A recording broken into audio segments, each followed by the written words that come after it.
All right, well, good morning, everyone. It's good to see a few of you have been able to join us. Thank you very much. Appreciate that.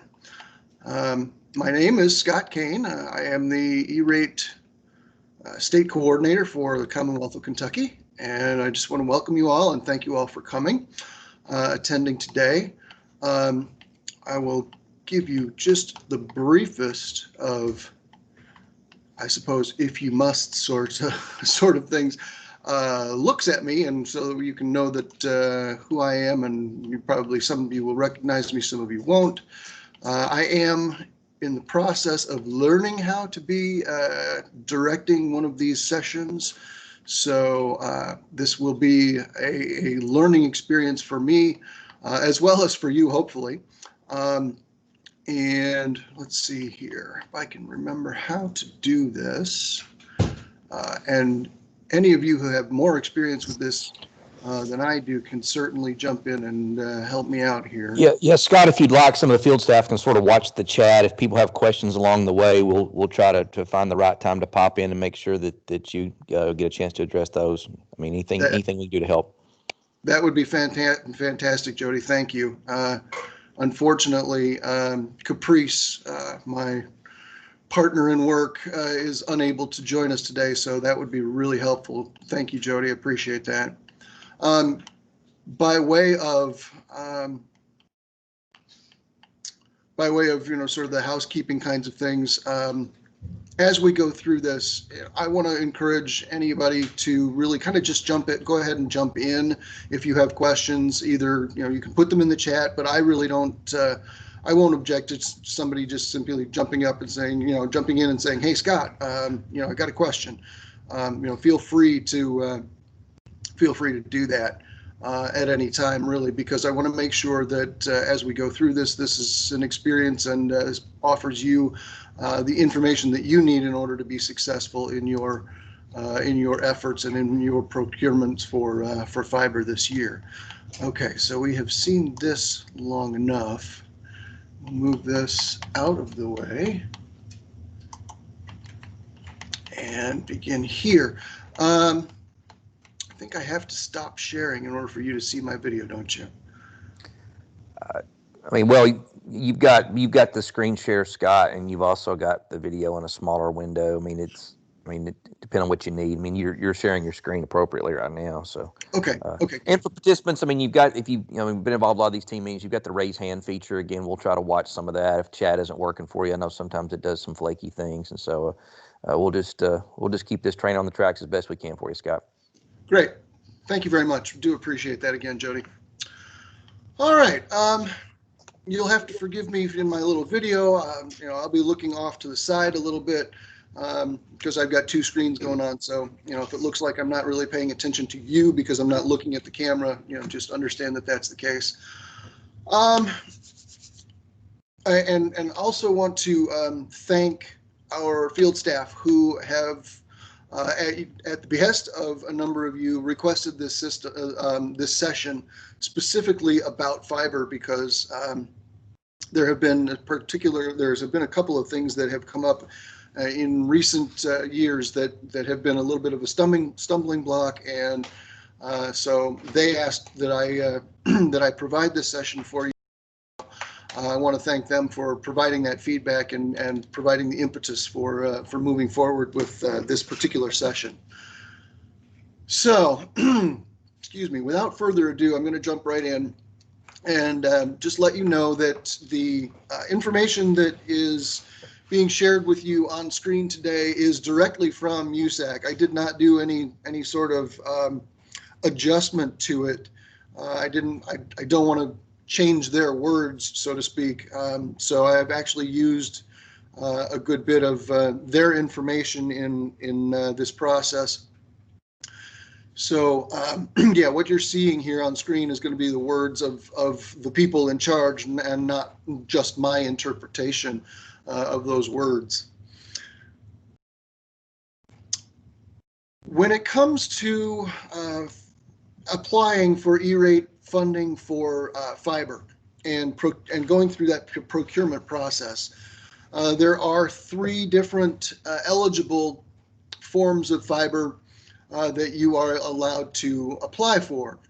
There's the least lit fiber solution, which is probably the easiest to understand and certainly the easiest to procure and to manage, where the service provider comes in and they make the connections for you. They oversee the connections. They do all the maintenance.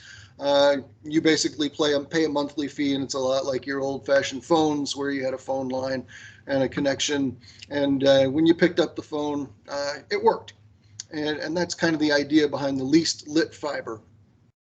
There's also an option for least dark fiber, in which case you are leasing fiber that is not put into service until you, as the applicant, do so. And you would do so by connecting your own equipment to that in order to make it useful. That equipment might be is going to be owned by the applicant, or it's paid for separately, at least by the applicant, and that is and that essentially leaves the service provider out of the day-to-day operations of that dark fiber. And of course, the speed of that dark fiber is dependent upon how you set your lighting equipment, rather than being dependent upon, in a least lit fiber situation, the amount of bandwidth that you are purchasing from the service provider.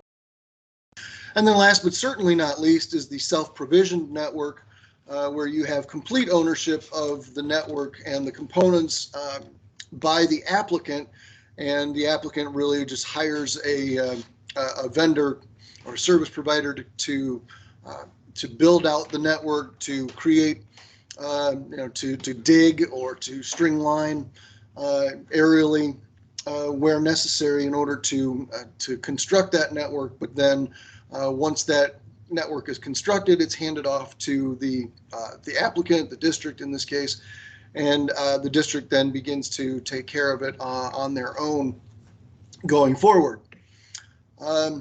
There is an important note, and we will come back to this later as well, but note that the self-provision network says that with the note at the bottom, although included as a fiber option, applicants may seek support for self-provision networks using technology other than fiber, such as cable or microwave, and must accept and evaluate vendor bids for non-fiber services. We'll come back to that, but that's a really important thing to be aware of. If you are going to seek a self-provisioned network, you must accept bids for something other than fiber. And the example might be, cable or microwave, as they suggest there, or some other form of connectivity. You must entertain those bids along with any bids that would include fiber sort in that self-provision network. So there are the charges that are associated with each of these three different types of services. The least lit service is will cover, you can cover costs associated with monthly recurring charges, the special construction charges, and basic installation. This is pretty straightforward on the least lit fiber side. On the dark fiber side, you have recurring or lease payments. That is the cost that's associated for you to have rights to use those strands of fiber. The maintenance and operations, if a squirrel chews through a line, you may have, under your leased dark fiber agreement, maintenance costs associated with it that would cover those kinds of charges, and then also special construction, basic installation, and network equipment. And then in the self-provision network, basically that would cover the maintenance and operations, special construction, and the network equipment. Obviously, with a self-provisioned network, there is no, or shouldn't be, any monthly recurring charge that's associated with the line or the circuit itself. And this special construction is a really important aspect of this, and this is where folks can have some consternation over how to apply, or worse, have issues that might arise in PIA or even later. But the special construction is basically defined as charges that are upfront, that are non-recurring costs associated with deploying new fiber or upgrading fiber or network facilities to your eligible entities.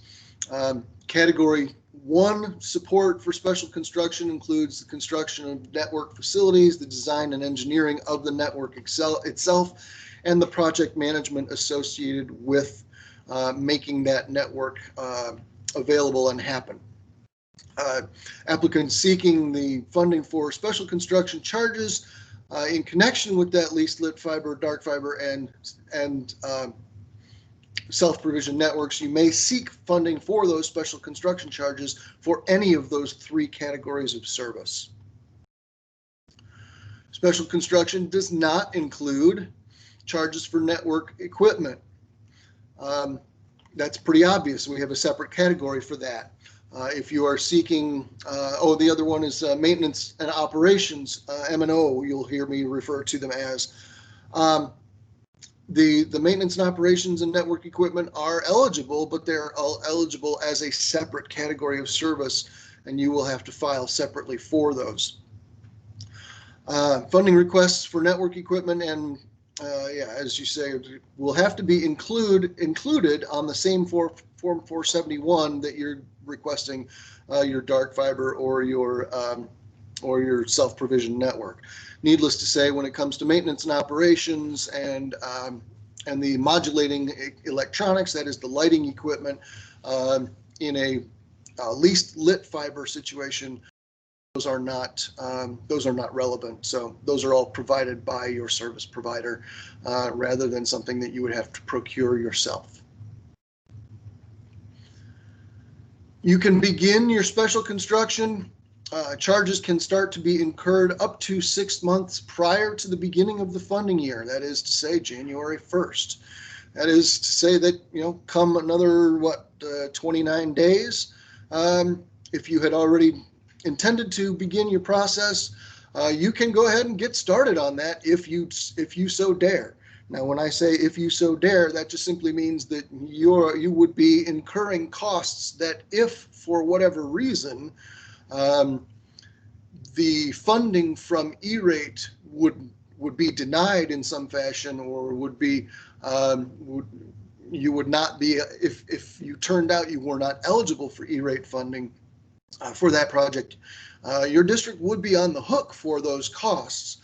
So obviously you want to be really, really careful about when you begin your construction and when you begin your network implementations, simply because you probably want to make sure that you have the funding at least committed to you, at least in most cases, making sure that funding is committed before you begin the actual process.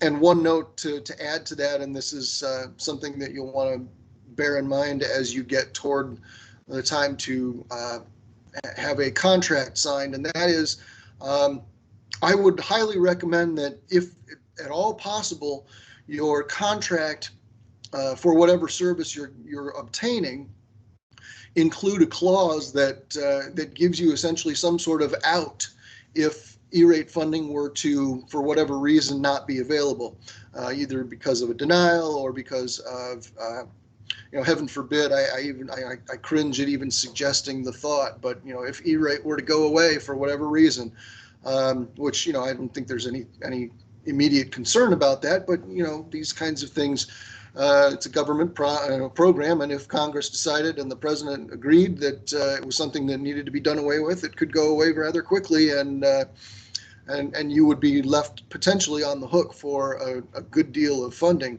or a good deal of money that you might not otherwise want to spend in the same fashion without E-rate support. So you want to make sure that your contracts are give you some sort of flexibility in the case of your funding not being available for whatever reason. But again, that having been said, you do have the option to begin as early as January 1 to begin your special construction. It does have to be done as a result of competitive bidding process. You would have to have gone through the Form 470 process and then also signing a contract, getting that in place. Obviously, January 1 is well ahead of any filing window that has, at least in recent years, been opened. So again, you're taking your chances as far as your starting is concerned. When it comes to filing on your Form 471, the actual service start date you would place on your Form 471 would be July 1 of that funding year. In some cases, you may have milestone payments that need to be made when certain levels of progress have been made in the implementation of your network. Some service providers want to have a milestone payment being made, and you can actually have either file a bear or have the service provider file a SPI. But note that the funding cannot actually be acquired until the beginning of that funding year. So while there may be a milestone payment, you want to make sure that that milestone payment will have to occur sometime within the funding year, or at least after the beginning of the funding year. Otherwise, that funding request will be denied. So, to be eligible for E-rate discounts for special construction charges, no matter which of the three you're looking for, a special construction must be completed in time for the fiber to be lit by the end of the funding year. That is to say, June 30th of, if we're going into the coming year, that would be June 30th of 2022. If that deadline is not met, the special construction charges will not be eligible for support. So that puts an impetus upon the timeline for your special construction and making sure that that timeline is being carefully adhered to. We'll talk about that in a little bit more detail here in just a little bit. Make sure. We good with questions at this point, Jody? Yeah, I'm working with Tony in the chat window, but okay. But it's something we can cover. We can come back on later on. Okay, that's fine. I like to take a break every once in a while, just make sure that we're all still on the same page, so to speak. As far as installment payments for those special construction, you can have that broken up over those periods of time based on those milestones. You must indicate that you want to make installment payments on the Form 470. There's a radio button that you can click to indicate that you're interested in that, but be aware that the service provider does not have to. They are not obligated by E-rate rules to offer installment plans as an option. If the service provider chooses an installment payment plan, they must disclose all material terms, including the interest rate and the term of the payment plan, and beware that any interest that would be charged on the total amount, if there is financing involved, that interest and any finance charges, fees, et cetera, loan fees, those are not E-rate eligible. So just be aware of that as you go forward.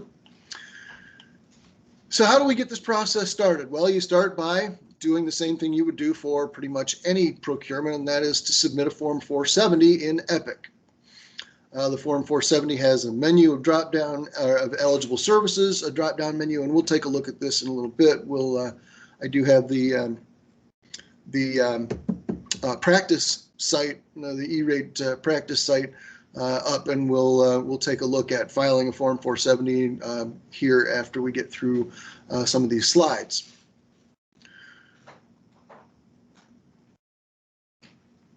So we have a few rules with respect to fiber that are specific to fiber that don't apply necessarily to other procurements with respect to how you fill out your Form 470 and things like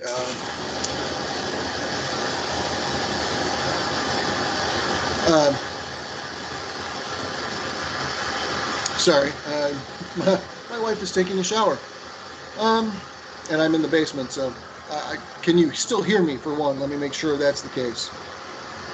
Yeah, I was scrambling to see who we can mute, and it's you, obviously, and that it is a distraction, I'll have to say. Okay. It should go fairly quiet here as soon as she actually turns on the shower portion. It's funny, I mentioned to her and out ahead of this that I asked her not to be on Netflix or anything like that when I was doing this. There we go. Oh, that's much better. I asked her not to be online so that I could make sure that my connection was robust enough so that we could not have any glitches.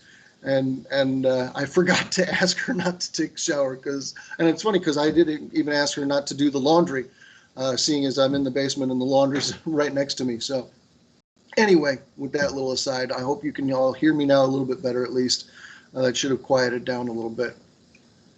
To get back to it, the fiber-specific competitive bidding rules. The process gets started by filing the Form 470. If you are applying only for least lit fiber, and I don't know whether we didn't have a chance to really do a quick survey of everybody, but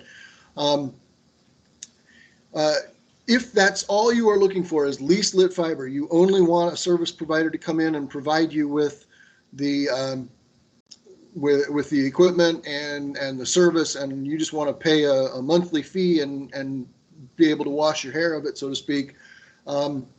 That is the easiest of the ways that you need to go about filing for or requesting services.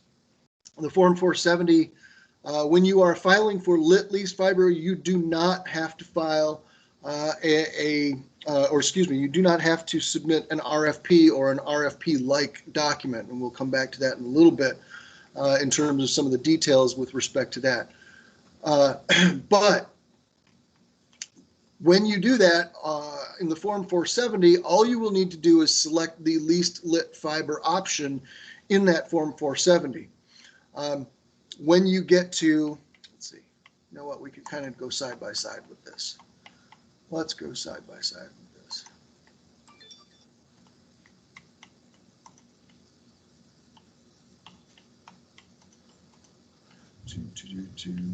There we go. Yeah, Scott, I'm assuming that while you get there, as part of your plan, that you would probably maybe walk through a least lit scenario, a least dark scenario, and a self-provision scenario as part of this, because I mean some of the questions I think have kind of related to that, and sure. So yeah, that was part of the intent. Yep. Sure. Okay, so as you go through this process, ignore the three items that are here. In fact, you know what? Let's just do this. These are just demo pieces anyway. Oh, we have to, yeah, excuse me.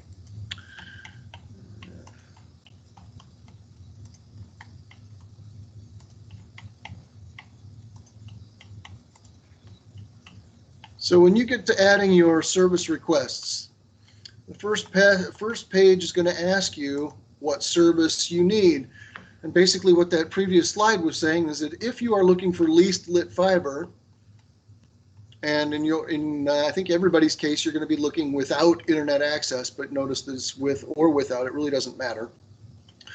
You select least lit fiber, and you fill out the rest of the page here, and you're good to go, essentially. You're ready.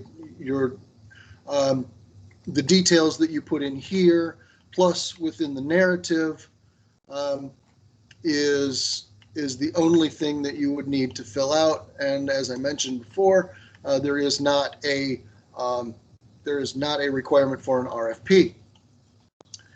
If, however, you are looking for the option to have least dark fiber as well as lit fiber, and for what it's worth, if you are looking for dark fiber, you must entertain least lit fiber bids as well as the dark fiber bids. You cannot simply say the only thing I'm looking for is dark fiber and I will not entertain bids for leased lit fiber. Be aware that you have to not only accept them, but then evaluate them and make sure that your selection, whether it's the least lit or the dark option, is in fact the most cost effective. But Hey, you Scott. get that. Yeah. Hey, it's Bruce. I'm an old man, so this may not affect anybody else, but can you expand that window that you've got up with the Epic in the browser? Yeah, there you go. It makes it easier for me to see. Thank you, buddy. Sure, no problem. I can't see. Okay, so your second option then, if you're looking for least dark fiber, you have to select this least dark and least lit fiber option. It will essentially force you to enter the information that you're looking for essentially twice. It'll ask you for the number of strands of least dark fiber as opposed to the number of circuits you would want under least lit fiber, but essentially the remainder remains the same. An important note to make with respect to your capacities is that you would be asking for a range of speed on your least lit fiber. Make sure that you don't select, unless you know that for the entire period of the lease that you're going to enter, that you know that you're going to have only one speed that you want or need, then you can enter the same for minimum and maximum.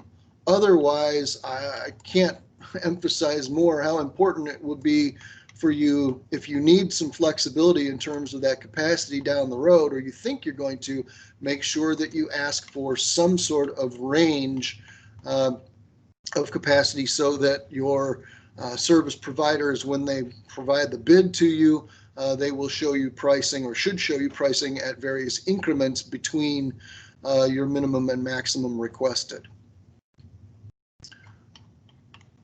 Cancel that for now. And let's go back to, here we go. Yep, there we go. Now, when you are requesting a self-provisioned network, you would use the self-provisioned network and services provided over third-party networks drop-down option in Epic. So you would add your service request, and not only would you do the least and dark, but if you're going self-provisioned, not only are you going to ultimately end up entertaining bids for your self-provisioned network, but you're also going to be required to entertain bids for least lit and least dark fiber as well. And when you start connecting the dots in all of these rules, I think it becomes fairly clear that FCC rules are designed to at least gently nudge you, if not outright push you, in the direction of service providers providing the services rather than districts owning the networks. Now, that having been said, applicants can own a network if they can justify it in terms of the cost effectiveness over the length of the lifetime of the network, or the useful lifetime of the network anyway. So you would select that option for the self-provision network. And then services over the third-party networks, that basically that's your least lit or least dark options. Folks are going to want to know how much bandwidth you would be looking to obtain, as opposed to the details associated with the portion of the network that you want to, or you're hoping to ultimately have created in a self-provisioned fashion. So you would use that drop down for the self-provisioned and services over third-party networks. Oops, cancel that. Go back. So your Form 470 requests for proposal. When you go to file for or request services for dark fiber and and or self-provisioned networks, you are going to be required to have an RFP. There is no choice. There is no option. If you don't have an RFP, basically you won't even be able to submit the Form 470. Now, that having been said, there are a number of different ways that you can address this particular requirement, and it does not have to be a big, formal, very professionally constructed RFP. Obviously, the more detail you can provide, the better kind of and more responsive kind of bid you're going to get from your potentially from your service providers. So obviously, you want to provide them with enough information to help guide them in a fashion that's going to help you result or help your results in terms of the bids that you receive. Make sure that the RFP, if you are needing multiple service types, you want to make sure that you address all of the broadband solutions for which you are seeking bids, and make sure that you do not indicate a preference of one broadband service over any other.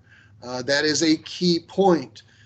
While you might want that dark fiber, or you might want that self-provisioned network, if a service provider comes to you with a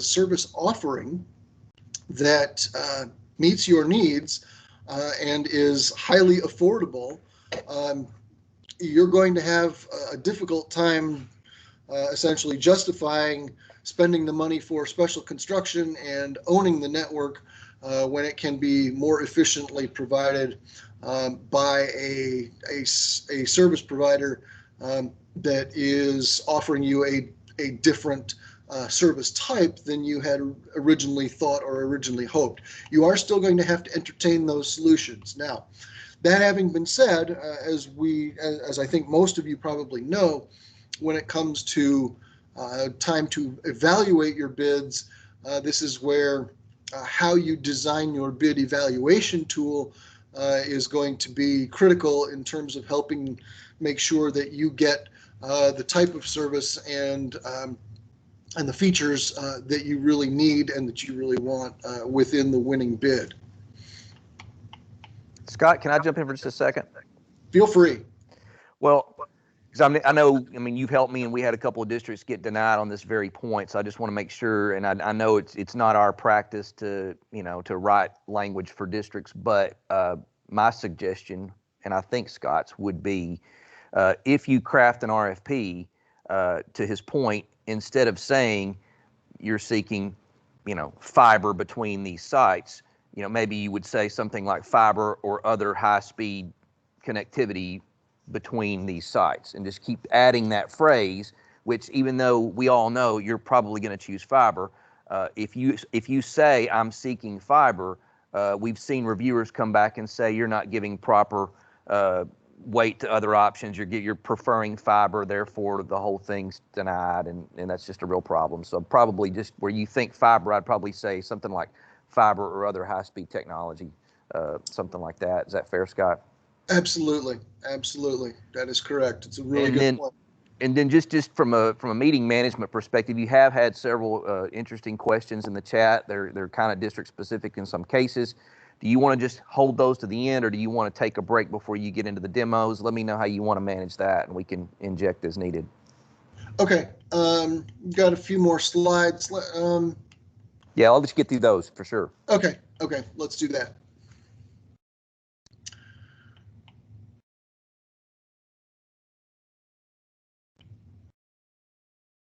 Okay, and although E-rate rules don't specifically require applicants to prepare a separate RFP for any eligible service, if you are seeking bids for dark fiber service or self-provision networks or the other option, you will need to upload an RFP, which I mentioned previously. You are required to demonstrate that you will have selected, and when it's all said and done, the most cost-effective service offering we talked about, where we kind of going right into that as we were just speaking. You need to make sure that when you are considering your bids, you want to make sure that you include a comprehensive explanation of the cost breakdown. You want to make sure that you're able to delineate the costs for the different types of service. You want to be able to make sure that there is a distinction between recurring and non-recurring costs that you can determine based upon the bids that are provided to you. You want to make sure that you are evaluating similar time frames in terms of the useful life of the services and facilities being provided, and compare the upfront and recurring costs. So basically, we're talking about a total cost of ownership type of analysis here. And then if you're considering the least dark options, this would include, for example, charges associated with not only leasing those fiber strands, but then also costs associated with either leasing or owning the equipment, and the maintenance and operations, whether that be something that you or the service provider would be responsible for. You want to make sure that that's delineated, and then also make sure that if there are any costs associated with those services that might be being proposed in a bid that you would receive, that you can easily identify those within the bid and within your ultimately your resulting contract.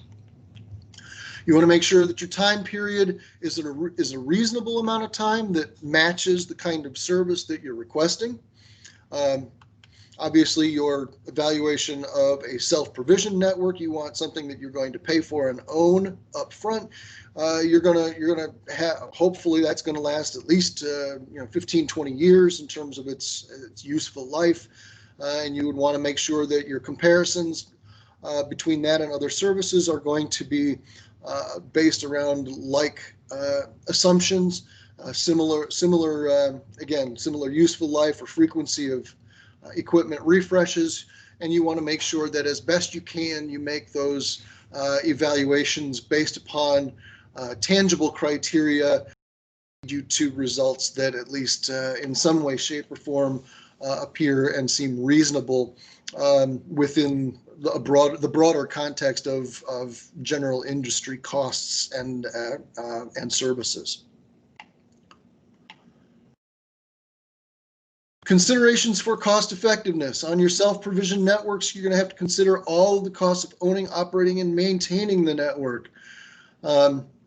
So it really comes down to every last little piece of that network, not only its construction, but its ongoing costs and operations. Who's going to be responsible for fixing that splice from the hungry squirrel?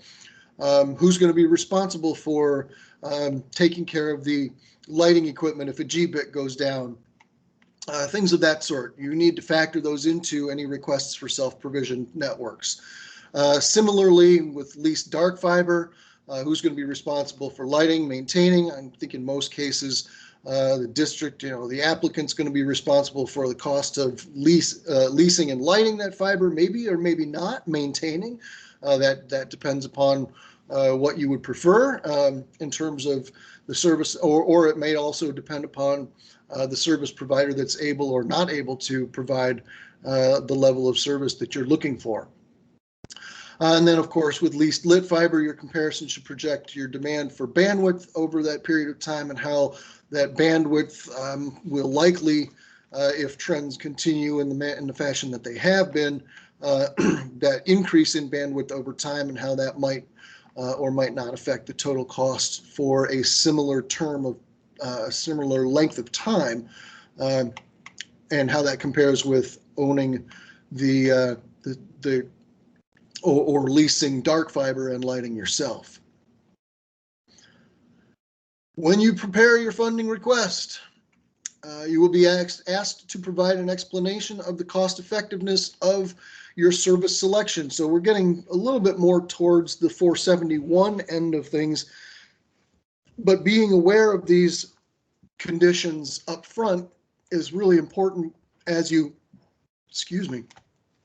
move into the the bid evaluation phase as well. So you want to make sure that you've included requests for some of this kind of information as a part of the as a part of your RFP or as a part of your narrative in the Form 470. And of course, in most of these situations, a lot of this does have to deal with special construction. And if you're dealing with a situation where special construction is not going to be required, you can consider yourself among the fortunate. You will be asked to provide, the explanation of the costs down to a line item level detail on charges related to the service. Once you have selected a provider, you can work with that provider to understand and be able to explain the reasonableness associated with any costs, such as pole make-ready costs, splices, especially if there are a large number of them, a large quantity of handholds, vaults, manholes, whatever, the access to those that needs to take place in order to either string or to bury that fiber. In many cases, they will be asking, PIA will ask you for a map showing GIS data as part of the cost per foot evaluation.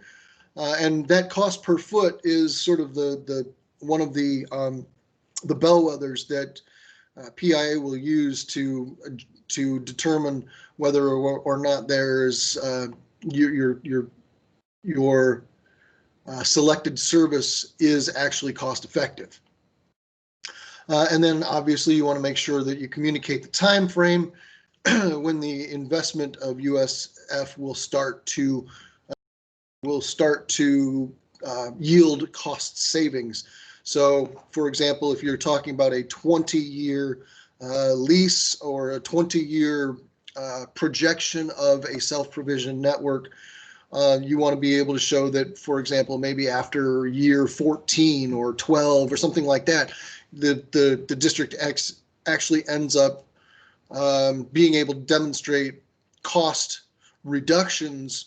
It pays for itself, in other words, after a certain period of time in comparison to the costs associated with either least lit or least dark fiber. So what about cost allocation? Yes, you will have to do some cost allocation if any of these conditions is met in your particular situation. E-rate funds may only be used to pay for services product used by eligible entities for an eligible purpose. You must cost associated with fiber installed for use by an ineligible entity or for an ineligible purpose must be cost allocated out of a special construction funding request. This includes all costs and above and beyond what would be incurred if the fiber were required to serve the applicant, if the fiber required to serve the applicant were installed. I'll try that one again. This includes the costs above and beyond what would be incurred if only the fiber required to serve the applicant were installed. In other words, if there's something extra that has to be done in that, and I wish I had a good example of this, and actually we might have here in, we'll go back to that later. I wish I had a good example of this, and I don't off the top of my head because my knowledge of the special construction process is a little bit limited. Actually, it's probably a lot bit limited when you think about it. But if there are costs that are above and beyond what would be necessary to string, let's say, least lit fiber to you, or that those kinds of costs may need to be allocated out. And like I said, I don't have a real good example of that right now, other than one that'll come up here in just a minute or two.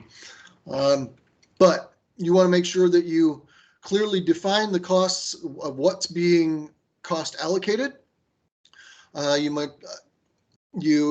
will have to cost allocate on a reasonable, tangible set of criteria that leads you to some sort of realistic result, and they must be supported by documentation.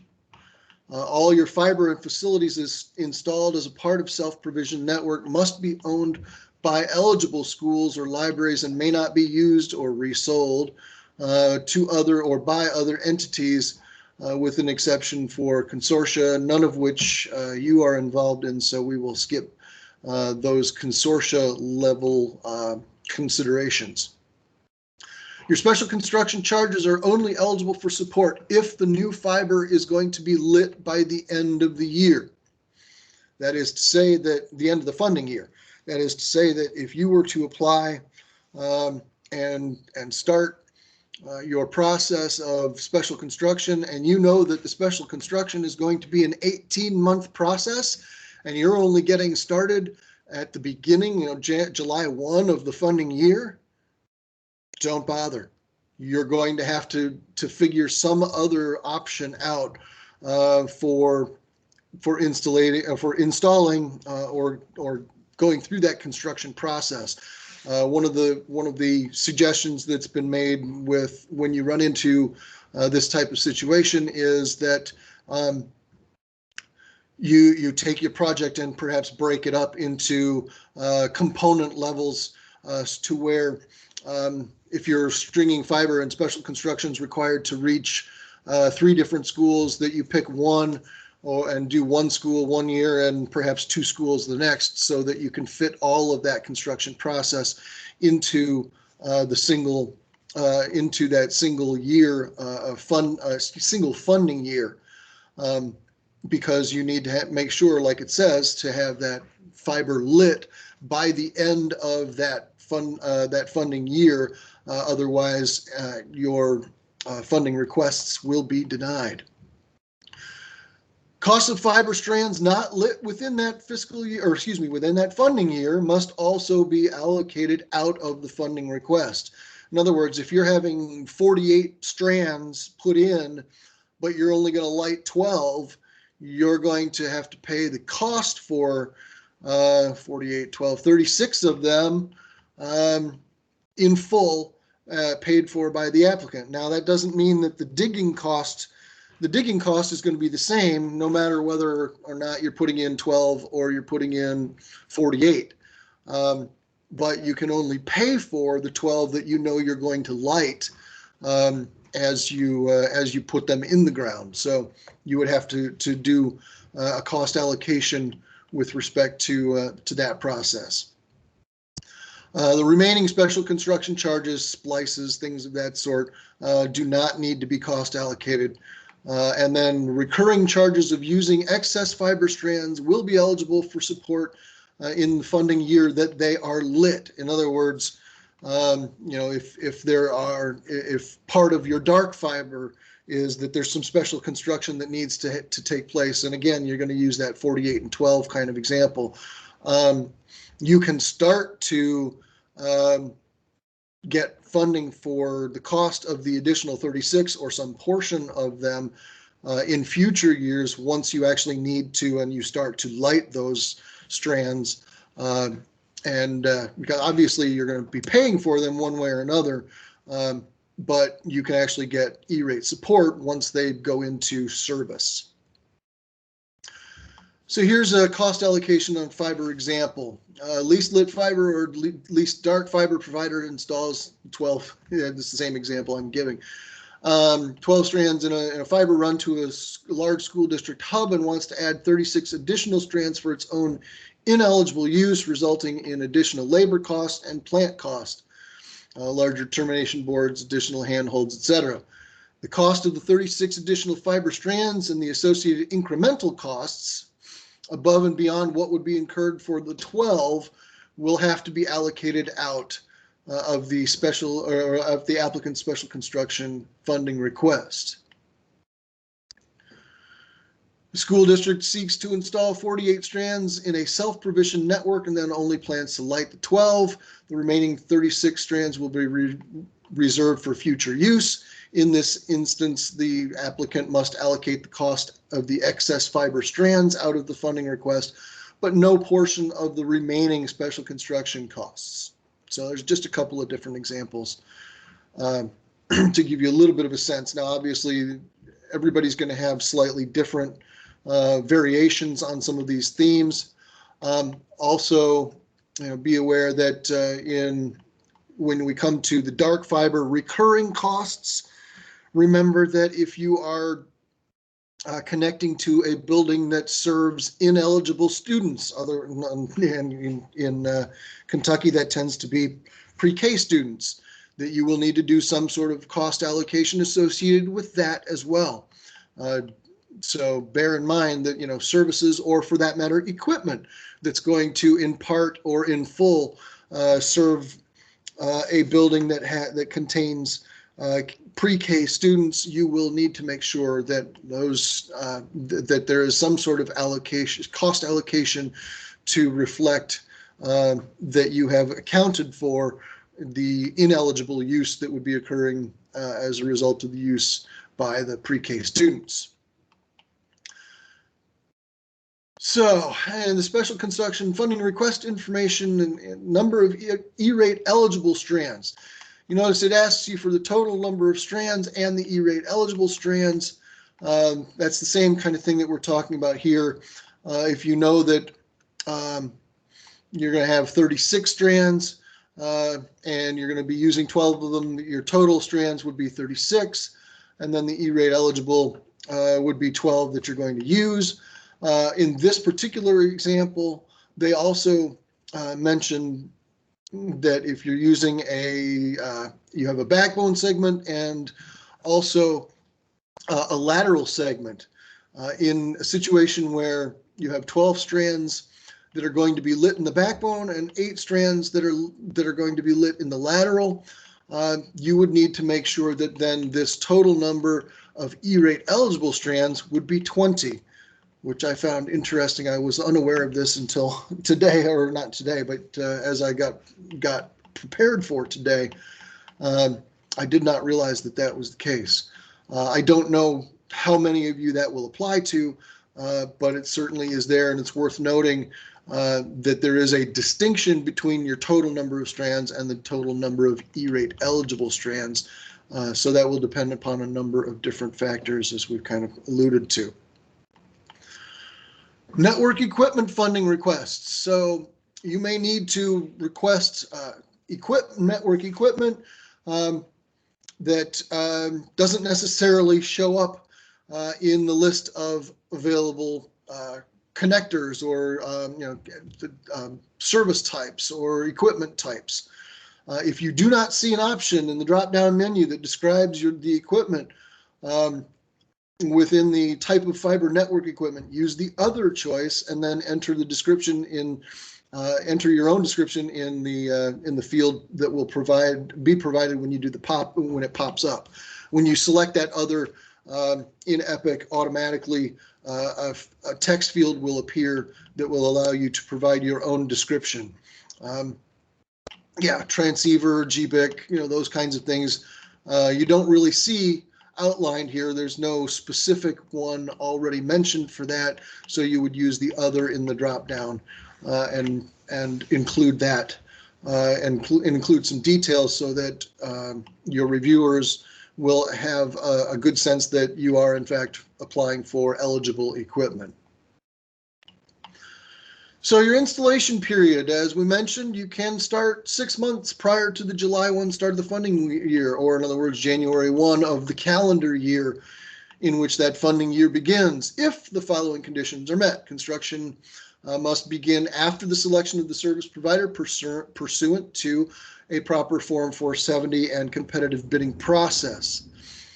You do also if a Category 1 recurring service must depend on the installation of the infrastructure. And then you can, and then and the last of the conditions is the actual service start date for that recurring service is on or after the start of the funding year.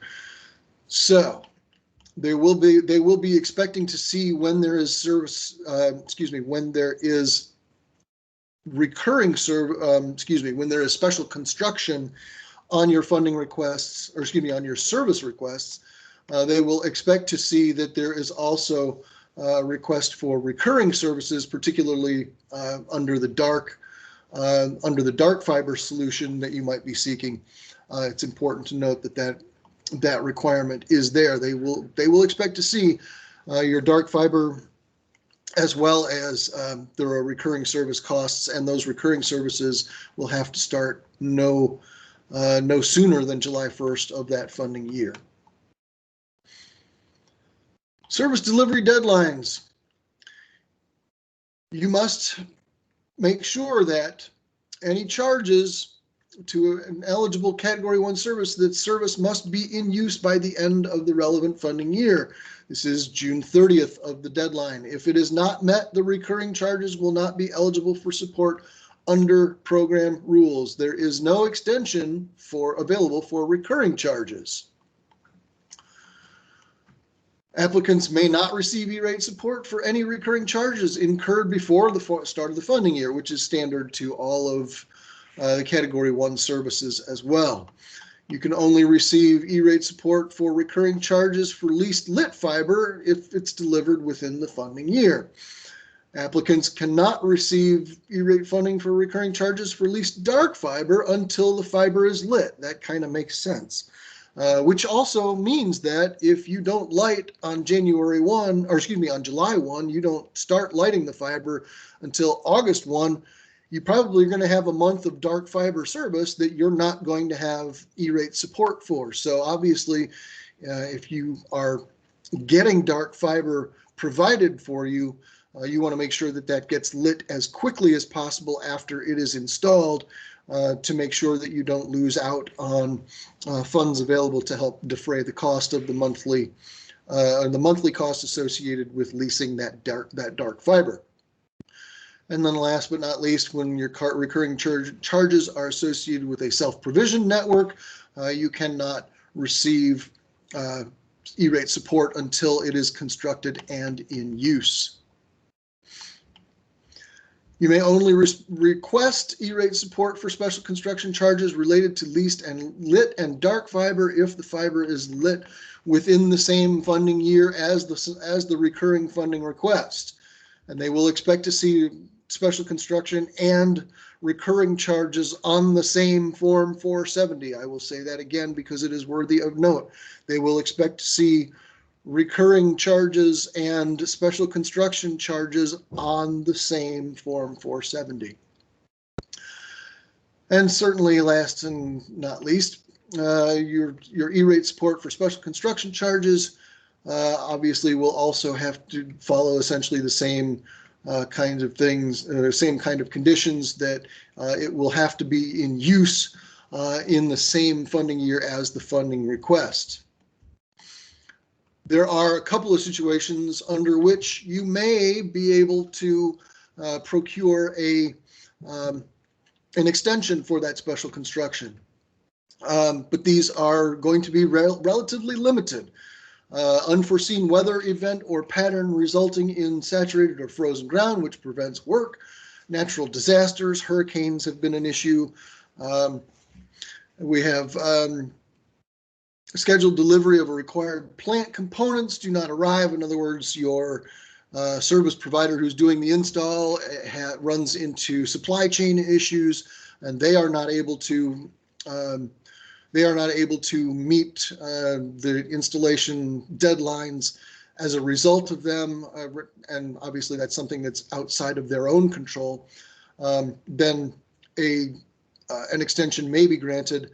And then last but not least, and importantly, for two reasons. One is that if USAC issues an FCDL too late for an applicant to complete special construction and light, did I lose everybody? No, you're still on. You might have done something different with the screen share there. I did not touch a thing. Okay. No, it looks like you're still on. It's just that we're not seeing the slides anymore. I don't know if you changed monitors. Did somebody else steal my? Let's see. Yeah, it looks like that's exactly what happened. Yeah. I'll try and steal it back. All right, how are we looking? You're good. You're good.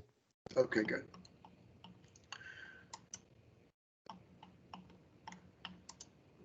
Okay, there we go. So let's say, for example, that USAC issues you an FCDL, but it doesn't arrive, it doesn't get approved until late December, early January of the funding year. You may have already known that it was going to be an 8 or 9 month process, and so you know that the special construction, there's no way you're going to get it installed by the end of the funding year. In an instance of that sort, you can request an extension from USAC to address that. It is worthy of note that they do not give a specific date that's a cutoff for them. So there's no way of knowing for sure whether or not they will issue you an extension in order to complete that special construction when they issue an FCDL rather late in the process. I just don't know, and nobody's really said, and I have spent quite a bit of time scouring USAC resources to find a date specifically mentioned, and I could not. So I would come back to what I was talking about early on, and that is how very important it will be to make sure that you have some sort of out clause in your contract that will allow you to address a situation such as this, where you don't want to end up being on the hook, and USAC issues an FCDL that won't allow you to get it done, but they also won't issue you an extension. You don't want to be held on the hook for the full cost of that build out, because obviously that could be catastrophically expensive.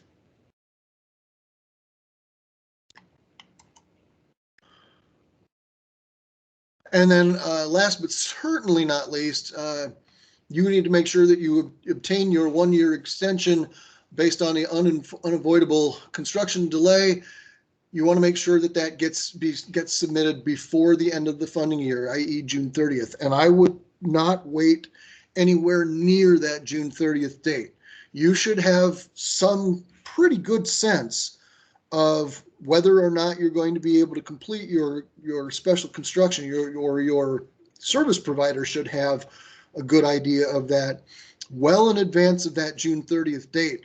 And you want to make sure that if for whatever reason you feel like you're going to need an extension and you feel like you're going to qualify, make sure that you get that extension request submitted as soon as you know, or as soon as you believe you're going to need it. I wouldn't even wait until you know. If you have some sense that a recent weather delay, for example, is preventing you from completing the project, go ahead and file it right away as soon as you have an inkling that may be the case. That way, at least USAC won't look at your request and go, well, you waited until 2 days before the end of the funding year to tell us that something happened 6 months ago. They're not going to be real.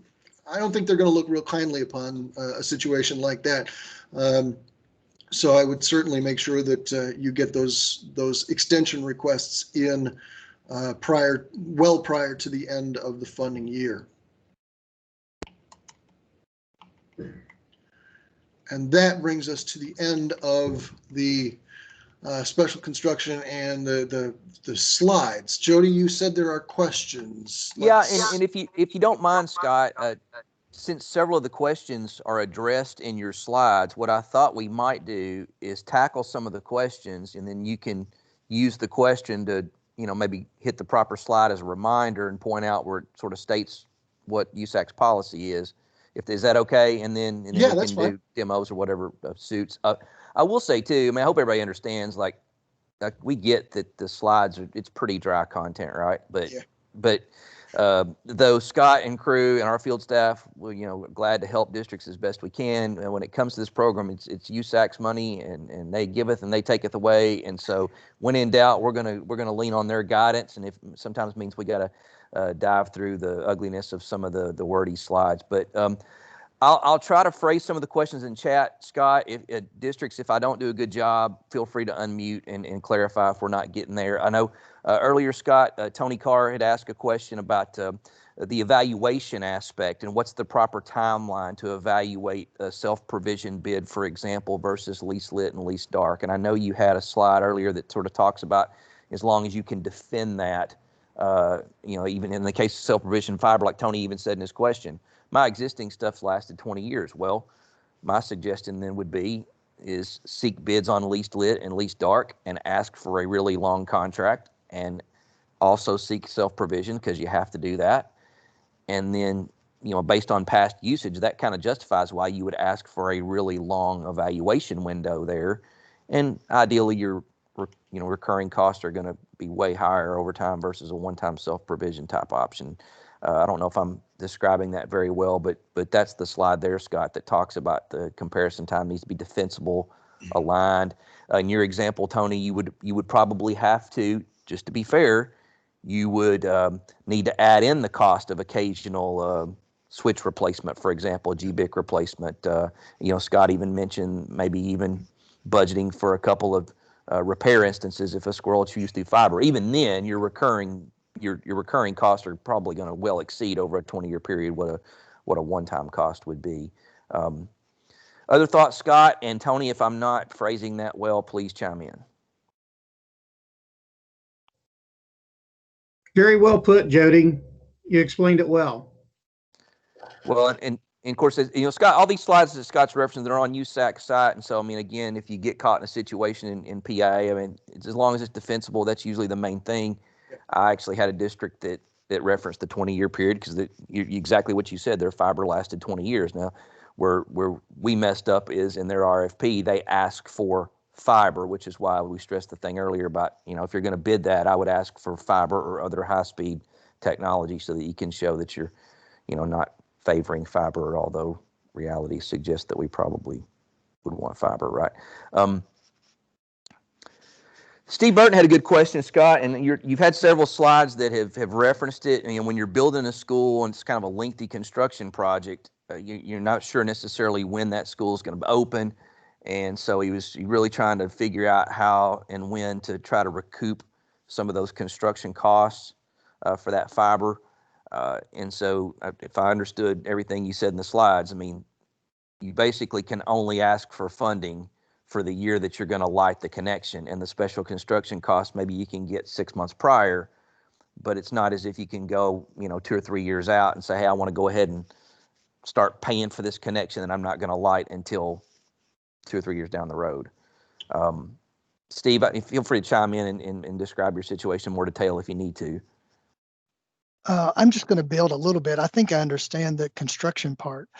So my question really is, I'm going to be entering a 5-year contract on an existing school.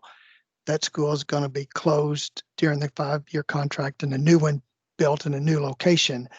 Can I at least in my RFP find out what those construction costs will be for the new building so that I can factor that into my evaluation of the RFPs? Yeah, I think in a known situation, as long as you put that in the RFP, and that's going to be something that then all bidders have that that information ahead of time. I think that's I think that's a really good approach. Like you said, that's going to occur, that changeover is going to occur somewhere along the line. That as long as they're all aware of it as they're going to the bid, you will then have the ability to do cost analysis across the different bids that you may receive. I think that's a good approach. Of course, that's a good point. Yeah, but depending on how the vendors respond and how he phrases that, they could theoretically build that cost into their monthlies over a 5-year period if I'm understanding the scenario there, right, Steve?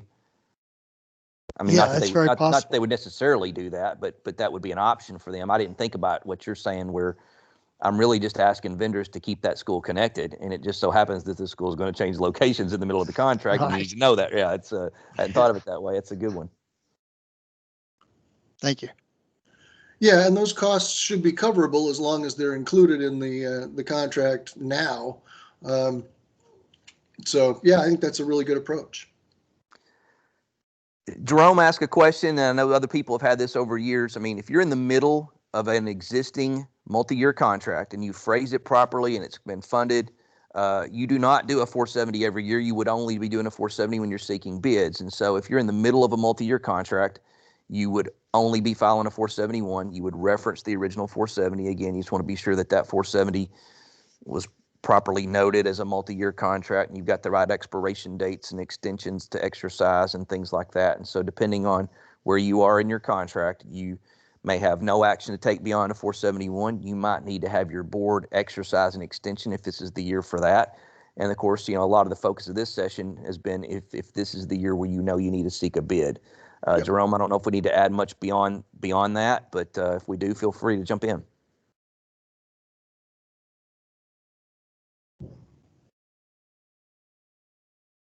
I think we. Yeah, Go you're ahead. spot on that, Jody. You're spot on that. It's once you're into the contract, each subsequent year of the contract is covered by the establishing Form 470, and the 471 is the only thing that's necessary. One other one that I want to be sure. You know, a lot of these sessions we focus on the really complex, and I know we'll get into that some possibly with, you know, doing dark fiber bit and self-provision and all of that. Randy Bailey had a question that's really kind of more on the other extreme where what if you've got a vendor that does lease lit fiber, they're a low cost option, they've been there for years, and in fact, I'm so happy with them. Really what we tend to do is they just do a month-to-month service. So can a district do a 470 each year for lit fiber, basically not even have an RFP and say that it's for month-to-month service and note that in the narrative and just get it funded and have like almost like a small competition every year that the same local vendor wins because they've got really good low prices? I mean, is that a scenario that, am I thinking through that one properly? Yeah, that's absolutely right. You could do that. I mean, there's nothing that in the E-rate rules that requires that you have a multi-year contract. And in fact, I would think that there's probably at least a few people at USAC or FCC that very much like the idea that folks would go out on a yearly basis, because that would, I think, in their minds, keep the costs, down as much as possible. And I think maybe just to clarify, because in this example, they probably don't even sign a contract. It's probably literally it's a month-to-month billing type thing. And I know we keep saying contract because 99% of the time that's what we expect and that's what USAC expects. You may have to do that one in the demo so I can see that option myself. But can I pick truly like month to month and not even have a contract in the contract portion of USAC if it is a least lit choice? I know you have to have RFPs and such for least dark and self-provision, but I wasn't sure on the least lit. We may have to try that one out and see. Yeah, we might. You're right. I wasn't sure on that one either, but I do know, of course, I think month to month years back, that was telco related charges primarily. And we do have some districts that have just such a good arrangement with a local vendor that they kind of think of this whole WAN thing as a month to month type deal. And so we may want to look over that. Randy, feel free to chime in if I'm. Jody, this Randy. Yes, sir. Done it for several years. Well, ever since we transitioned, our company, since they have local fiber in the area, they don't have any build out cost or anything like that. So they're not like trying to get us on the hook for multiple years to cover their build out costs and that kind of stuff. So since they already had fiber going by every building we had, it was easy for them just to tap off for us. And they're like, y'all been such good customers over the year, we're not going to lock you into anything. So we've always, when we switched from dark fiber many years ago, prior to dark fiber being eligible or not eligible, and then when we had to switch to leased fiber, we've always done this. And there's, you go through and you can choose month to month, just like, when you're filling out the 470 on there, and just like you were doing an old telco application, only you choose least lit fiber and describe that in your narrative. Well, and to your question in the chat, there's nothing that I know of that's changed in this regard for this current coming year. So, I mean, if that's been working for you before, I have no reason to think that it wouldn't work moving forward. I'll just have to plead ignorance on that. I've not done that and tried to drop down and choose month to month. And most of my folks, I guess everybody that's filing has been doing contracts. But I mean, if it lets you do that, I mean, the 470 is a bid. So if I were in Letcher County and I wanted to compete, I could send you a quote based on whatever you put in your 470 and narrative. But I mean, if it's not going to beat your existing provider, and you'd probably, if I were to bid, you could do an evaluation, and I'm not a familiar vendor, and there's other factors, I'd have to beat in on cost and all kinds of other stuff for you to want to switch anyway. So, I'm assuming you probably do that 470. You don't get any other responses, right? Well, if I do get other responses, I have to be very specific in my 470 that I only want a 1-year cost. Yes. Because what I'll get is I'll get other vendors, big companies, big local telcos and stuff will sometimes want to respond, but they want to respond with only a 3 or a 5-year contract, and that's not comparing apples to apples. So I typically put in there that I'm requesting pricing for a 1-year ordeal, and when I ask for 1 year, then those companies come back with much higher costs always. Right. And again, your responsibility is to run a fair. So you're in your own way, you're running a fair competitive bid. Same information. You've got a really good arrangement, and you locking in essentially a year at a time is keeping other people from being able to compete on cost, because they're going to have that build out. So I see what you're doing, and that makes sense. And it's, again, as long as all vendors have the same information, yep, and you're considering all responses that you receive, those are usually the big things. Yeah, you're not bound in any way, shape, or form to seek anything long term. The program is a year at a time, and your services can be acquired in the same fashion. Us in Perry County, we've all pretty much done it for several years, and it's worked. So I will continue on.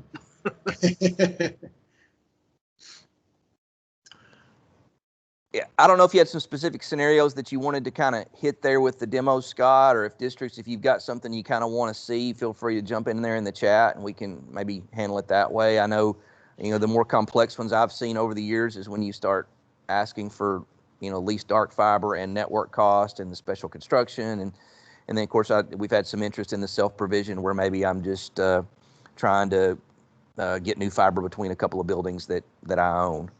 Sure. Bruce? Can you cover, Scott, because this gets asked an awful lot. Let's say, I'll give you a scenario here. Let's say that my district, big district, let's say I've got 20 schools. And I'm currently purchasing my leased fiber off of KIH. I'm going through AT&T, and they're providing my circuits to all of my schools. But I'm going out for bid this year for fiber. After I go out for bid, do my RFP, get award a contract to another company, and they've got to build it out. It's going to take them a good year, and there'll be different schools that come on at different times throughout the year. So when I go to apply for my 471, am I applying for both? My current one, so that I can continue to have and get discounts on my circuits, because I don't know when I'm going to cut off each one of my individual schools and move them to the other one. Am I applying for both of them on my 471? Yeah, this is probably one of the biggest issues that USAC/FCC have really failed yet to address well, and that is transition of service.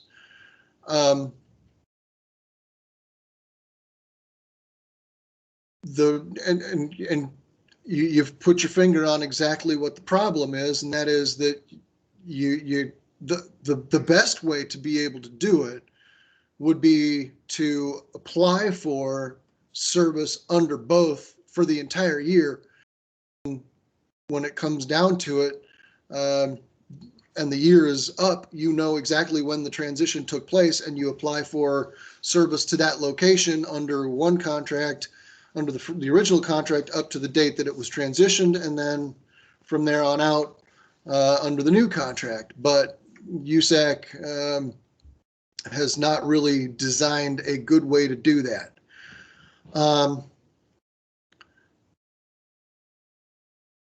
I think ultimately the way that you would have to try and work through that is going to with service substitutions and spin changes. Ultimately, there would have to be filing for service under both contracts in some fashion. But USAC's going to want to see some delineation for each location between when it did and when it didn't occur, or excuse me, before it occurred, before the transition and after it.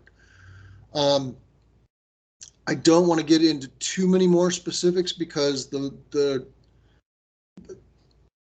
water gets really muddy after that. So I'd probably want to take that conversation offline, and or in these days we'll keep it online, but obviously just get a small group of us together and really formulate a strategy for addressing that based upon the specific needs of that school or that district. Because like I said, there's no really good way of getting through that transition without having to deal with things like service substitutions or spin changes.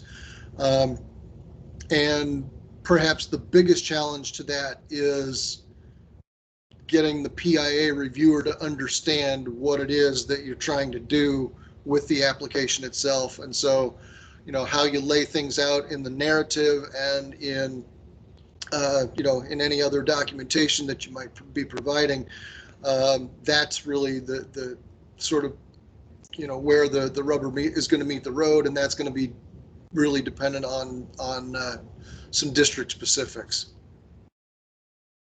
That having been said, I'm more than happy to jump in with any district and have those conversations with the specifics in hand so that they can formulate a plan.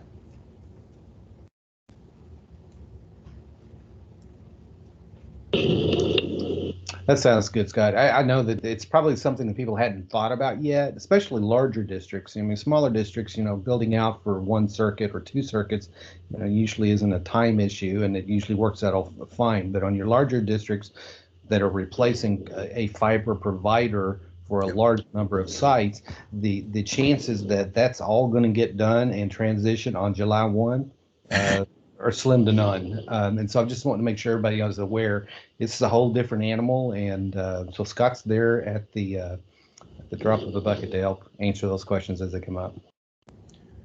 Yeah, no doubt, Bruce. And I'd add that, not only the chance is slim to none, but Slim's on his horse at the outskirts of town. Other questions? Have we gotten through what's in the chat so far? It looks kind of like we have. Yeah, you're caught up on the chat related things. I didn't know if you just wanted to open it up for Q&A, if you wanted to go into some demos and then just however we want to handle it, really, obviously. Yeah, I'm open to suggestion. If folks want to see a demo, we can do that. The Form 470 itself is pretty simple. It's really more a question of whether or not you're going to require an RFP, and and when we get into RFPs, that's where you're going to get into the details of your specific situation, your number of locations, any equipment requirements, things of that sort. Will all need to be laid out and spelled out very clearly in an RFP type document. But I'm more than happy to do a run through if folks feel like that would be helpful. Let's have the attendees respond either in the chat or somehow, if you big scenario you'd like to kind of see, that something we can sort of run through. I mean, obviously Bruce's is a pretty detailed thing that may be better served for a separate like an office hours type thing, or maybe even a separate specific video that we create later if we need to, Scott. But yeah, anything specific to filing a 470 for least lit, least dark, self-provisioned. Does everybody clearly understand what you can file for with, fiber between schools on the same campus being a Category 1 eligible cost? That's something that is kind of a new clarification in the past few years, and some people are kind of waking up late to what they've clarified on that. Yeah.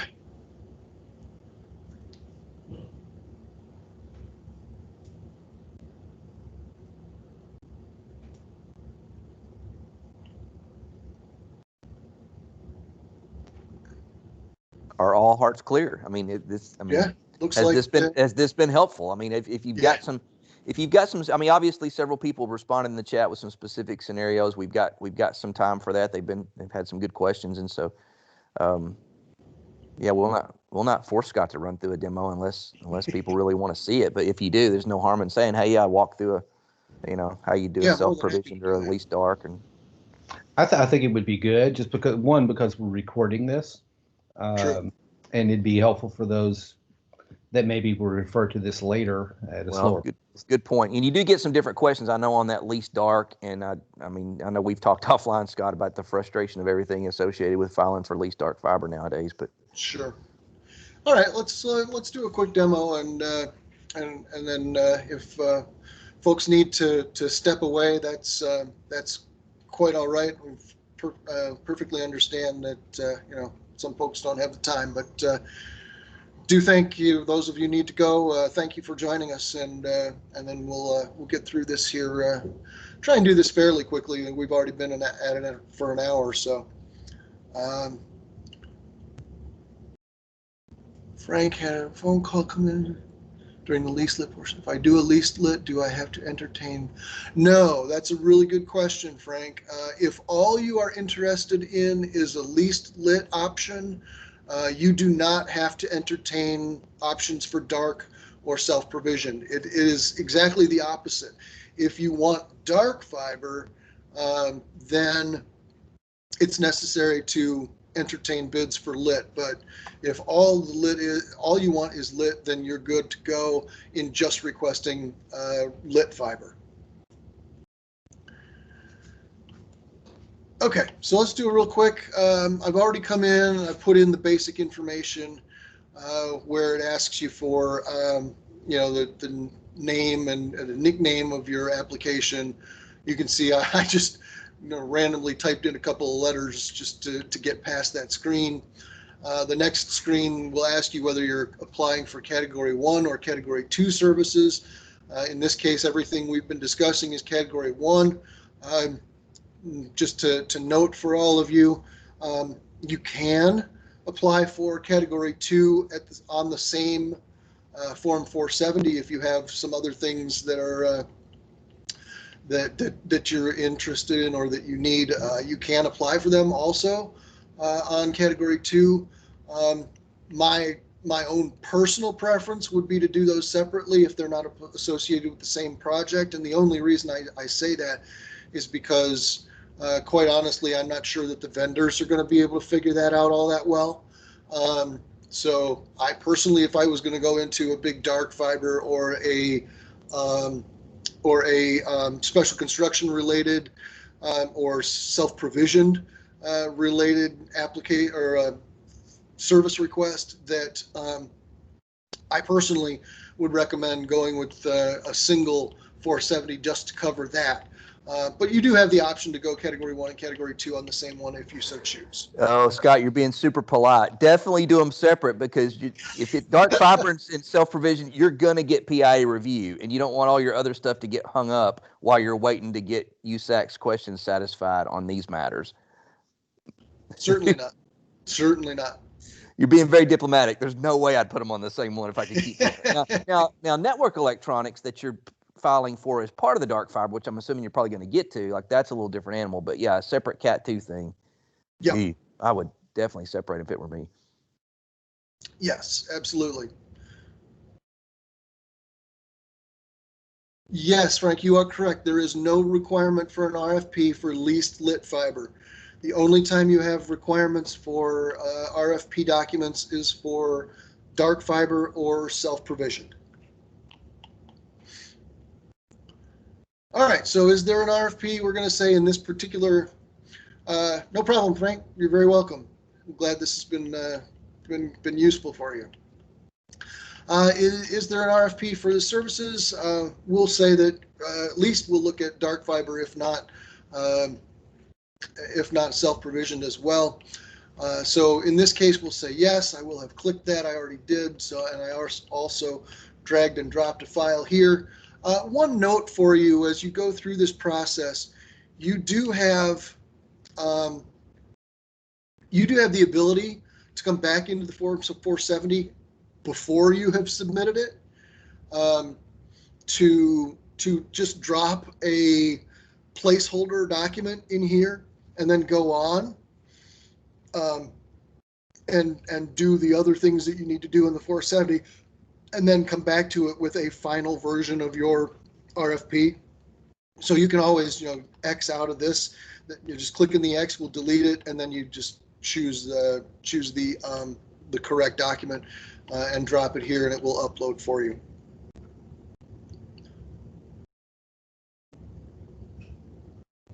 Oh, okay. So we've uploaded a document. We'll save, continue. If applicable, please select the RFP that applies to your Category 1 services. You'll want to make sure that there is a check mark next to your document. Save and continue. Here is where then you would add your details to your narrative. This is where you're going to provide a written breakdown of what it is you're seeking. You want to make sure that you give enough information, particularly if you are just going with least lit fiber. You want to make sure that locations might be a good thing to include, the capacity that you're seeking, that range of speeds that you're looking for. If there's a particular set of speeds that you want to be priced out, indicate which ones or which increments you want included in them as well. Then the other thing that you want to make sure that you always include in here are some of those key elements of your bid evaluation. Specifically, if there's anything that's going to result in an automatic disqualification of a bid because, for example, they're unable to meet, they're unable to deliver services to all of the buildings in your district. You want to make sure that that you make it clear that any bids that do not address that will be disqualified. So if there are any disqualification kinds of criteria that you have right up front, this is where you want to make sure that that they are mentioned. And that holds true not only for the least lit fiber, but for all of these Category 1 options. You want to make sure that that is clearly spelled out so that service providers will know what it is that they're going to need to be able to deliver, and know that if they're not able to deliver on that, that they can move on to the next one and not spend their time addressing your bid. So it's sort of to kind of be respectful of the time and effort that they have to go through as well. Save and continue. Oh, I see. Yeah, I didn't. Yeah, I was thinking I was coming to this page. All right, so we've got the narrative put in. We're going to add our service requests. We'll click on Add New Service Request. It's going to ask for a value. This is where you're going to indicate whether you're looking for least lit, if you're looking for least and or dark, or if you're looking for a self-provisioned network. There is some helping documentation down below. I was going to say, that's good stuff right there. Honestly, it pretty much walks you through what to pick. It does. It does. It really breaks it down for you, and should help you identify what it is that you're looking for. I think in most cases, folks are going to be looking for least lit or dark lit or dark fiber. So I'm going to use that as the example. I will say that if folks have questions or want some additional assistance with respect to the self-provision network, feel free to call me, email me. We'll set up a time we can do a session like this, just personalized, and we can deal with your questions that might arise over the self-provision type of thing. But just sort of meet the Sid asked in broadest. the chat about what the transport only meant, which I don't know that we've got anybody that really picks that one, but in most cases, and I think you see down here, the transport only is a lot like, for example, what KDE provides in the Ken connection. We provide a circuit. Now, granted, we also run internet access over that circuit, but to give you a little bit of inside baseball information, we have two separate charges associated with that. We have the charge for the circuit, and then we have a separate charge for the internet access service that runs over that circuit. Those things can be purchased separately, but in most cases, even outside of Kentucky, in most cases, you're going to be getting transport and internet access together. But then for you all in Kentucky, in most cases, you're probably going to be looking for transport only. Excuse me, you wouldn't be looking for transport only, because you'd be looking for the least lit fiber. And the least lit fiber comes in the case of Kentucky districts, will be coming without that internet access, because the internet access is provided at the state level. You'll notice only that this transport only is for services that sit outside of the fiber realm. In other words, your copper, your coaxial, your microwave connections, those kinds of things would fall under transport only, no ISP, where in situations where you would be wanting those other types of service, which, there may be, places in Alaska, for example, where they want to use microwave rather than trying to bury fiber cables, or other kinds of things. So in instances where those other services make more sense, those districts, those applicants can select those. But in most cases, and in the case of, I think, all the districts in Kentucky, you're going to be looking at least lit fiber without internet access, or you're going to be looking at the least dark or the least lit fiber. So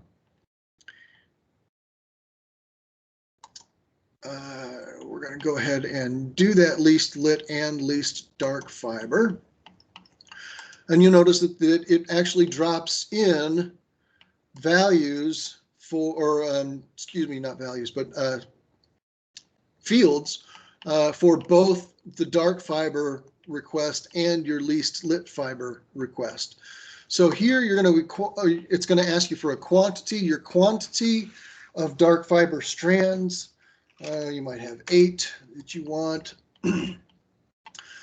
And then the number of entities served, which is going to be essentially the number of buildings that you have in your district. So you might have 5. That would include all eligible locations. So under category 1, your non-instructional facilities are eligible. So you want to make sure that those are included in that number of entities served as well.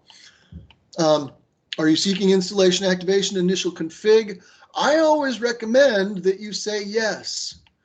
Why? Because you can't go back later and say yes if you said no at the outset, which means that then any costs associated with installation, activation, or config are going to... Jody, you're not muted and you're yawning. I apologize, Scott. Gotcha. And you're right. I'm just teasing. It's no problem. So if, as I say, you can't go back and ask for funding for something that you said you didn't want in the first place. But at the 471, you can always decide that you don't want those services. So my recommendation is to always say, yes, you are going to seek those services. And if nothing else, you at least get costs associated with them so that you can do a proper bid evaluation down the road.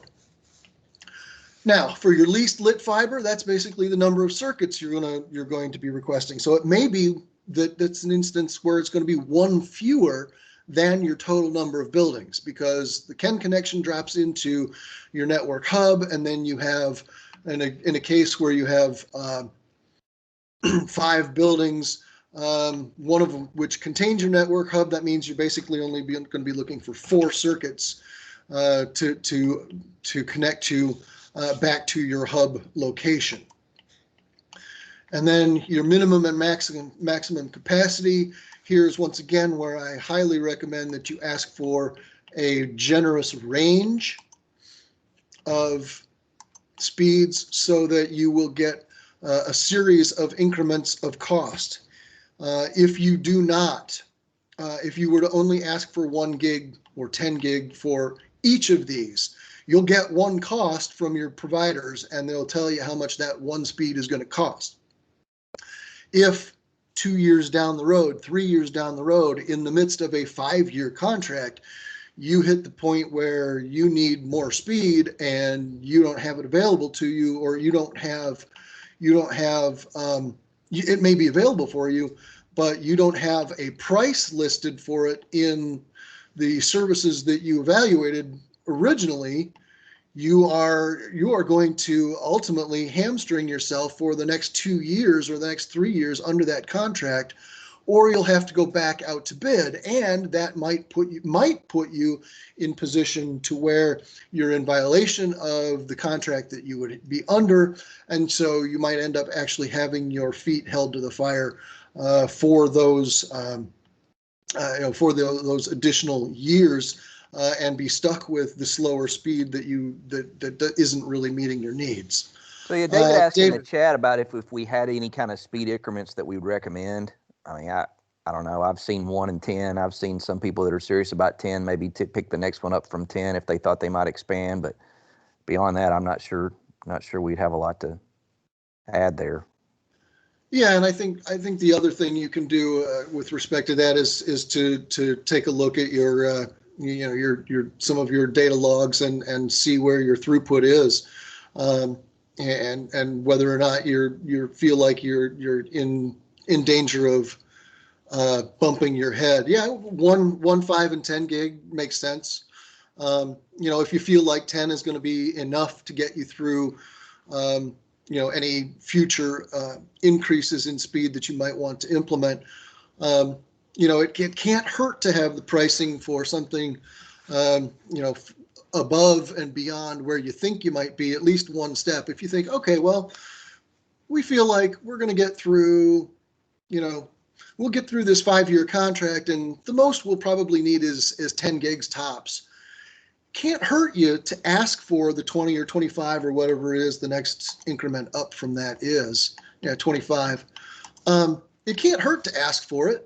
And if you ultimately don't end up using it, well, nothing's lost. So nothing really, there's no pain point associated with it, other than, your service provider has to provide you with a cost on that too, which is really not that particularly big a deal for you or them, I would think.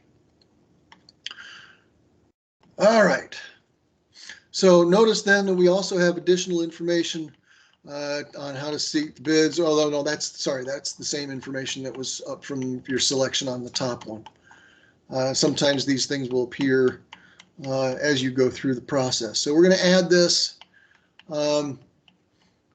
Notice that it's reminding you that you need to, let's see, being requested.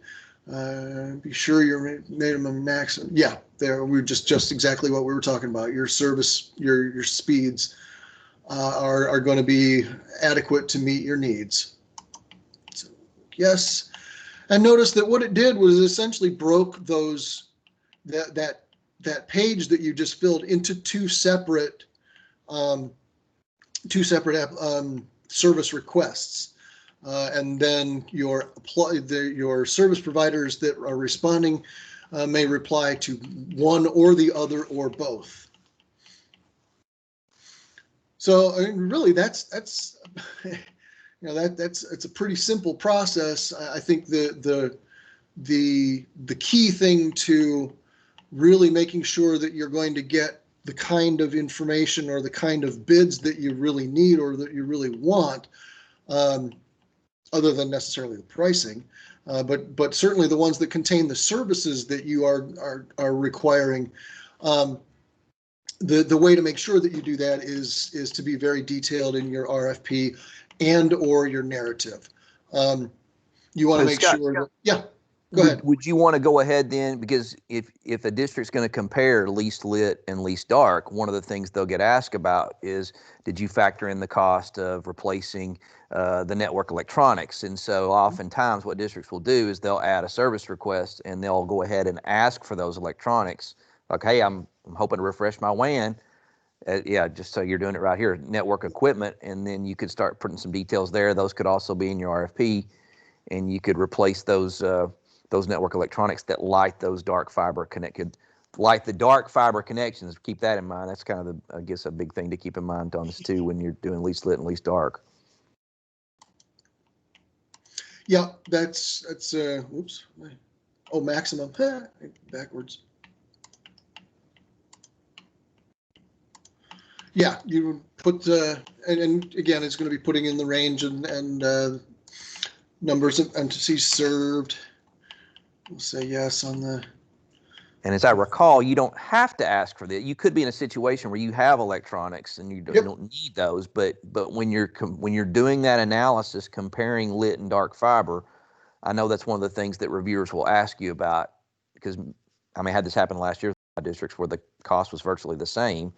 Well, did you factor in the cost of replacing the electronics every so often in a dark fiber scenario? Well, we had not, and kind of hard to go back after the fact and say that you were looking into that when you weren't. But yeah, absolutely. So, yeah, this is the place to do that. Even though, your a lot of your network electronics requests are going to have to come from the state contracts. You do need to be able to demonstrate that somehow you factored that in into your evaluation process.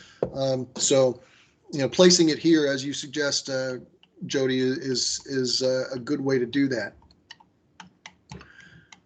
And don't we have a clarifier later in this 470 where it would be the location where you could add that very thing that you mentioned about, when seeking network equipment, district will be procuring from yes vendors on CATS contracts. Yes, there is, and that's in the next section. Oh, initial pay. Okay, we'll just say no on that one. Obviously, if you do want an installment plan or you want the option for an installment plan, you would want to say yes here. It's going to ask you a little bit more detail if you're interested in, 1, 2, 3, or 4 years, up to 4 years. So it's actually you're asking for a range of years, one to as many as 4. Do you want annual or monthly payments? So I'll just click no there to be able to move past that. But you do have those options. That's where you'd include that information. The next one, are you the technical contact or is there a technical contact? If you say no to this, then the person who is the primary contact that you named on the very first page that we didn't see, where you put in the nickname of your funding, or excuse me, of your service request, that is the person who will ultimately end up getting contacted if there are any questions from vendors. In a case where, you might have your network technician be the person that you want to be contacted regarding this, you could say yes, and then you will either need to enter them. If they are not an Epic user, you need to provide their information here. If they are an Epic user, you can search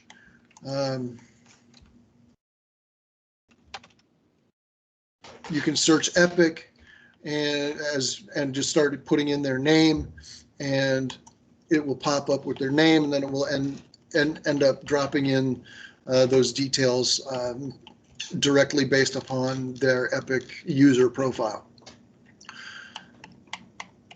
And then it is the next question that asks you about the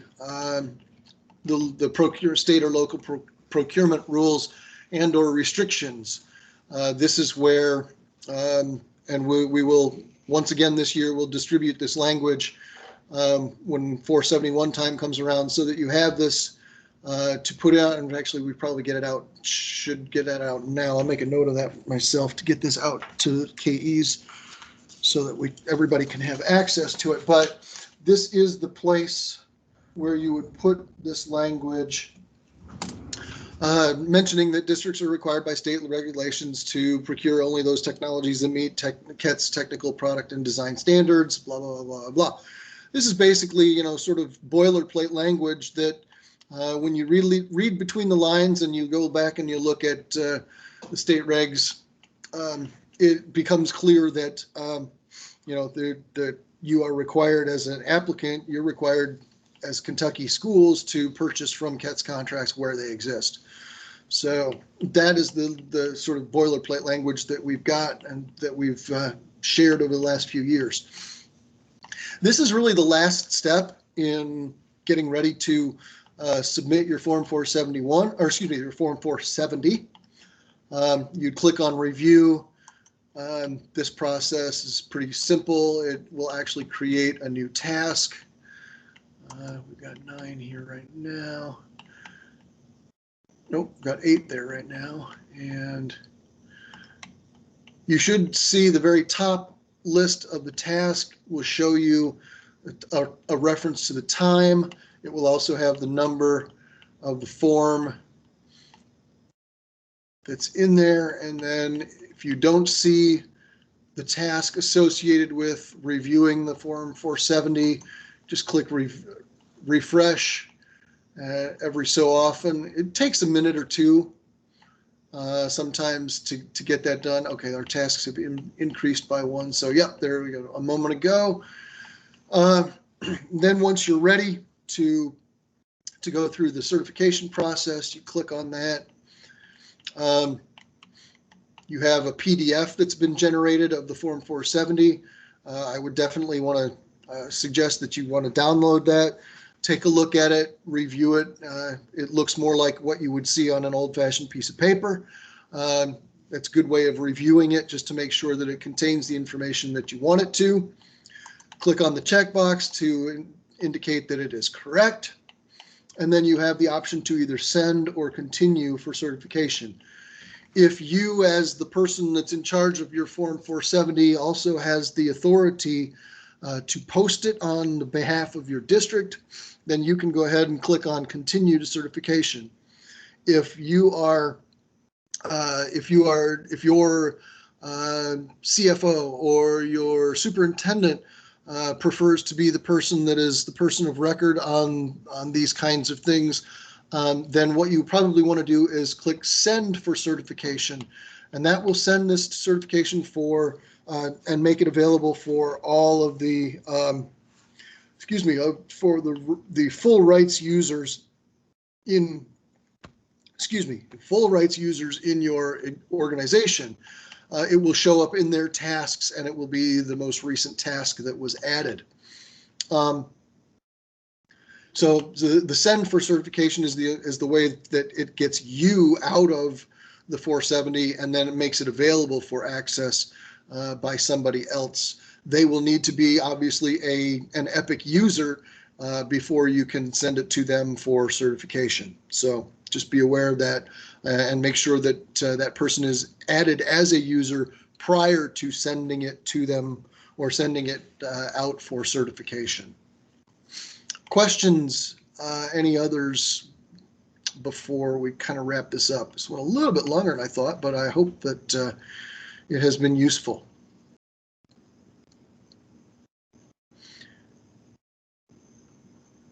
I see no hands going up, and I don't see any additional questions popping up in the chat. So I think with that, we will, unless KEs, Bruce, Lindsay, Courtney, anybody else got any questions that you've already received that that from folks that may not be online right now that you want me to address or you feel like would be good for me to address?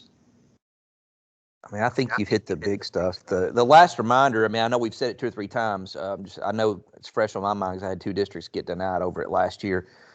Very similar process, but if you'd gone through the 470, you chose the self-provisioned fiber, it had the choice that said self-provisioned or other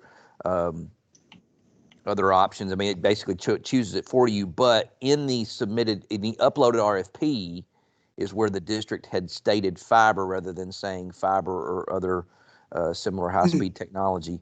And so it wasn't anything in the part that Scott was demonstrating, but if you've got fiber only in the RFP, that's where you'll get dinged in review, something like self-provisioned connectivity. So Yes, that's a point worth reiterating, and quite honestly was new to me. And when I went through some of these resources earlier, it's really not clear, and really only came to my attention as a result, unfortunately, of Jody's districts being denied as a result. I found text that said, that applicants may entertain bids for other services, but that may is the wrong word. It's must. You have to be on a self-provisioned service request. You have to be willing to accept the services that are associated, the services that are not fiber, if that's what is being offered up by a potential awardee, any of the bidders that provide that. So you can't use, for example, do not, whatever you do, don't put in here if it's not fiber, don't respond.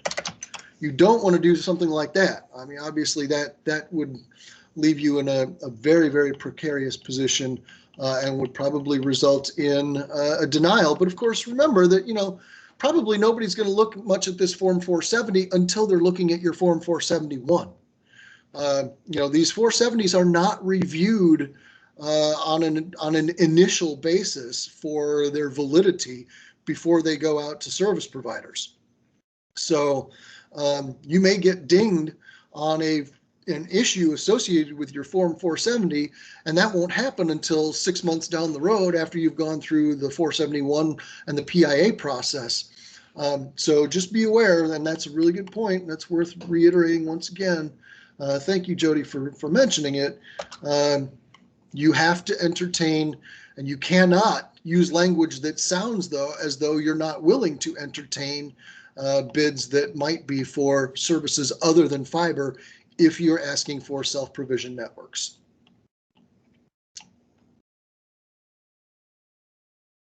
All righty. I think then with that, I will let you all go. Just real quick, thank you once again for joining us today, and I'll put in a quick plug for next week's session, a week from today, same time, well, not quite the same channel, but a different link. But you would encourage you all to attend the Form 470 and discount data session that we will be holding a week from today. Thank you once again for joining us, and we will hopefully get a chance to see you next time we get to do trainings rather than just doing it online. But once again, thank you very much for attending, and we'll talk to you soon. Take care, everyone. Thank you. Thanks for doing this, Scott. My pleasure. Shut off the recording. There we go.